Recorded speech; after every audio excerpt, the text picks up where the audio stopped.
G'day mates, picture this. Australia 1932, a land of vast landscapes and resilient people. The Great Depression is hitting everyone hard. Farmers especially are struggling, crops are failing, and money is tighter than a kangaroo's pouch. But wait, there's more. Just when you thought things couldn't get worse, a new threat emerges. Emus. Yes, emus. Those giant flightless birds that look like they're always up to no good. Now, emus are native to Australia. They're practically royalty there, roaming freely. But these emus weren't here to party. They were hungry, and they had developed a taste for the farmer's wheat, causing chaos. Imagine thousands of these two-legged eating machines descending upon your farm like a feathery plague. They gobbled up crops, trampled fences, and generally made life miserable for the already struggling farmers. These weren't your average bird pests. These were 6-foot-tall, 100-pound feathered tanks with an appetite for destruction. The farmers were desperate. They'd tried everything to get rid of the emus, shouting, chasing, building fences. Nothing worked. These emus were persistent, and they were winning. The farmers knew they needed help, and they needed it fast. So they turned to the Australian government for a solution. Seriously, you heard that right. The military. The farmers, in their desperation, convinced the government that this was a job for the army, and the government, perhaps caught up in the moment, agreed. They dispatched soldiers armed with Lewis guns, machine guns mind you, to the Western Australian countryside to deal with the emu menace. Now this might sound like overkill, and it was. But remember, these were desperate times. Plus, it's not every day you get to tell your mates you're going to war with a bunch of birds. So off went the soldiers, ready to defend their nation from the feathered enemy. Little did they know, the emus had a few surprises up their feathery sleeves. The emus, surprisingly agile and fast, managed to evade the soldiers' firepower with ease. The soldiers found themselves in a comical game of cat and mouse, with the emus often getting the upper hand. Despite their best efforts, the soldiers couldn't outsmart the emus, who seemed to have a knack for avoiding danger. In the end, the Great Emu War, as it came to be known, was a resounding victory for the emus. The event became a curious footnote in history, a testament to the unexpected challenges nature can present. Today, emus roam freely in Australia, a reminder of the time when they outwitted an entire military operation. And so, the tale of the Great Emu War lives on, a quirky chapter in the annals of history. The soldiers, eager to prove their worth, wasted no time engaging the enemy. They set up their Lewis guns, took aim at a large flock of emus and, well, let's just say things didn't go according to plan. You see, emus are surprisingly fast and agile. They can dodge and weave like feathered ninjas, making them incredibly difficult targets. The soldiers, used to fighting human enemies who, stood still and shot back, were completely unprepared for this kind of warfare. They fired round after round into the charging flocks, only to watch in astonishment as most of the bullets missed their mark. Section 5. Evasive emus, like trying to herd feathers in a windstorm. The emus, meanwhile, were having a field day. They roamed the vast outback with an air of invincibility, their long legs propelling them effortlessly across the rugged terrain. They scattered in all directions, moving with a speed and unpredictability that left the soldiers bewildered.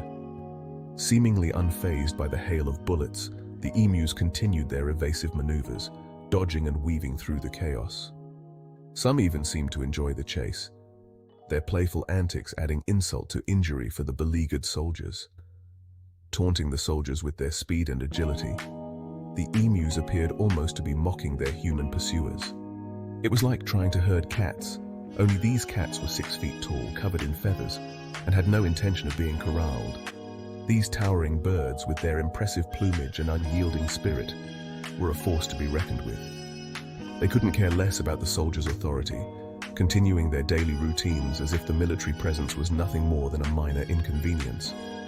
The soldiers, frustrated and demoralized, found themselves in a battle they had never anticipated. Quickly realizing they were outmatched, they began to question the very nature of their mission. These weren't just any birds. They were tactical geniuses disguised as feathered dinosaurs. using their wits to outsmart the soldiers at every turn. With their keen intelligence and strategic prowess, the emus had turned the tables on their would-be conquerors. The emus had effectively turned the tables on their would-be conquerors, leaving the soldiers wondering what they'd gotten themselves into.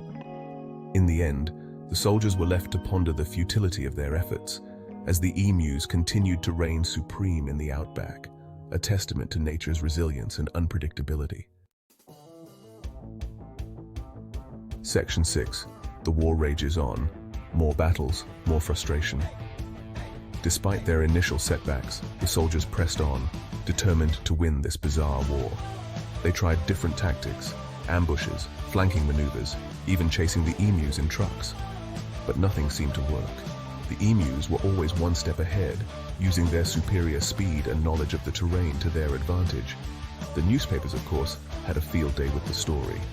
Headlines like "Emu Army outmaneuvers soldiers and feathered fiends hold their ground" splashed across the front pages, much to the embarrassment of the government and the amusement of the public. Section 7. Public outcry and political fallout. Even politicians can't ignore emu embarrassment. The war dragged on for weeks, each encounter more comical and less successful than the last. Word of the soldiers' struggles spread like wildfire, and soon the whole country was laughing at the absurdity of it all. Politicians, feeling the heat from the public ridicule, started questioning the cost and effectiveness of this so-called war. "We're spending taxpayer money to fight emus," they cried. "And losing?"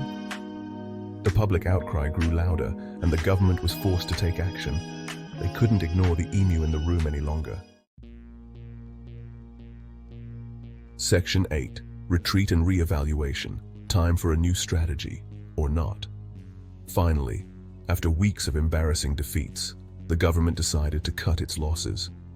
The soldiers, relieved to be relieved of their feathery foes, packed up their things and retreated, tails metaphorically between their legs. The Great Emu War, as it came to be known, was over. The emus, victorious and well-fed, returned to their usual routine of terrorizing farmers and generally being giant, flightless birds. The government, meanwhile, was left to lick its wounds and figure out what went wrong. Section 9. The aftermath. Emus 1, Australia 0. So, what did we learn from the Great Emu War? Well, for starters, never underestimate the power of a determined emu. Also, maybe don't send the army to do a bird's job. Despite the government's best efforts, the emus remained a persistent problem for Australian farmers for years to come. In the end, they found more effective and less embarrassing ways to manage the emu population. But the legend of the Great Emu War lives on, a hilarious reminder of the time Australia declared war on a bunch of birds and lost. Section 10. The legend lives on. Remembering the Great Emu War. The Great Emu War may have been a military failure, but it's a cultural victory. This bizarre chapter in history has become a beloved tale, a testament to the resilience and humor of the Australian people. It's a story that perfectly captures Australia's unique sense of humor, self-deprecating, slightly absurd, and always entertaining. The idea of soldiers armed with machine guns being outsmarted by a flock of emus is both hilarious and humbling. So, the next time you're feeling down, just remember the Great Emu War. It's a reminder that even the best-laid plans can go awry, and sometimes the most unexpected events can bring the most joy and laughter. Remember the brave soldiers who faced down those feathered fiends, and remember that even in the face of defeat, there's always a good laugh to be had. The Great Emu War is a story of perseverance, of trying against all odds, and finding humor in the most unlikely situations. And if you ever find yourself face to face with an emu, just remember, you're probably better off just giving it what it wants.